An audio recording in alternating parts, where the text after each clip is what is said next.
La colère inexprimée dans l'enfance ne disparaît jamais.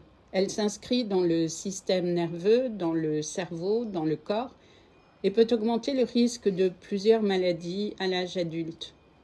Elle reste tapie en fait dans les profondeurs de l'être et vous devenez sa marionnette tant qu'elle n'est pas vue, reconnue, acceptée et accompagnée en conscience pour pouvoir s'en libérer. Dans le cas contraire, elle sortira d'une façon ou d'une autre, pouvant même causer des dommages irréversibles parfois. Et il est facile de la reconnaître pourtant, si l'on veut bien s'en occuper, bien sûr. Parce qu'il y a une réalité que beaucoup d'hommes vivent en silence.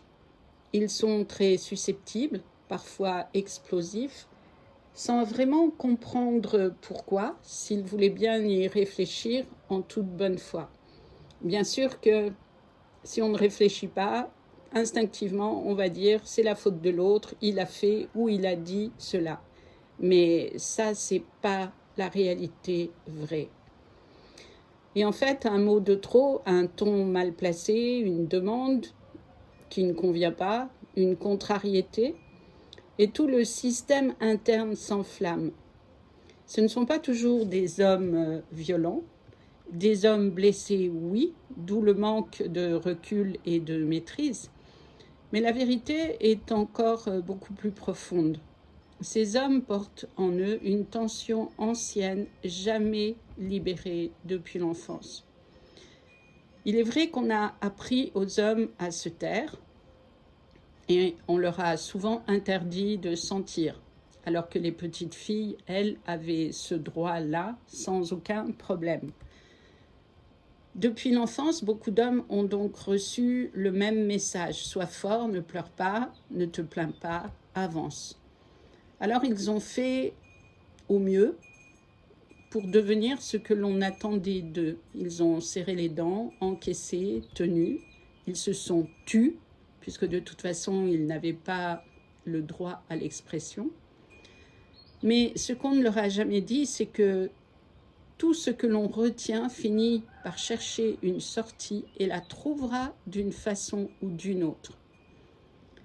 Et quand un homme n'a pas le droit d'être triste, d'avoir peur, d'être vulnérable, il ne lui reste qu'une seule émotion autorisée, la colère, la haine. La haine, c'est souvent l'amour déçu, la violence. Mais là, c'est un débordement alors qui s'exprime. Pour beaucoup d'hommes, la colère n'est pas un choix, c'est un trop-plein, un réflexe, un mécanisme de survie dont ils sont inconscients parce qu'ils ne veulent pas regarder. Bien sûr que c'est plus facile de ne pas se responsabiliser. Derrière la colère, il y a aussi souvent la fatigue, parfois, d'avoir tout porté seul, contraint de tout enfermer, la peur de ne pas se sentir suffisant, la honte de ne pas comprendre ce que l'on ressent, la pression ou le sentiment de devoir être toujours solide, en tout cas de faire comme si, de donner cette impression à l'extérieur, et la sensation aussi d'être constamment remise en question, ce qui est insupportable pour quelqu'un qui doute déjà beaucoup, consciemment ou pas.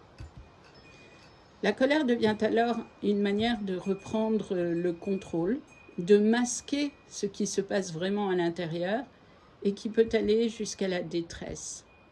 L'homme irritable n'est pas forcément un homme agressif, c'est un homme débordé par ce qu'il se passe à l'intérieur de lui. Et c'est aussi un homme coupé de lui-même, un homme qui n'a jamais appris à accueillir ce qui se passe à l'intérieur de lui. Il ne sait pas dire « je ressens du mal-être, je suis blessé, je suis inquiet, je me sens dépassé » ou bien « je ne comprends pas ce que je ressens ». Alors il réagit parce que c'est plus facile. Réagir est plus simple que ressentir. Réagir est plus rapide que de mettre des mots. Et réagir est ce qu'on a appris aux hommes, puisqu'ils étaient obligés de se taire. Alors, comment un homme peut en sortir? Eh bien, pour commencer, en reconnaissant que la colère est une conséquence du passé. Que la colère, c'est un signal, un message, un appel intérieur. Et qu'avant de se laisser aller, idéalement, il faudrait respirer pour se recentrer, tenter de mettre des mots sur ce qui se passe à l'intérieur, mais pour ça, bien sûr, il faut accepter de se poser la question: où se trouve ma responsabilité dans ce qui se passe à l'intérieur de moi en l'instant? Il y a aussi la possibilité de dire: je suis touchée, je suis fatiguée. Pourquoi c'est important? Parce que nommer ce qui est, c'est déjà apaiser le processus. C'est un début. Derrière la colère, il y a toujours de la souffrance qui s'exprime. Alors, ça peut être sous forme de peur, de tristesse, de honte, de sentiment d'impuissance ou autre chose.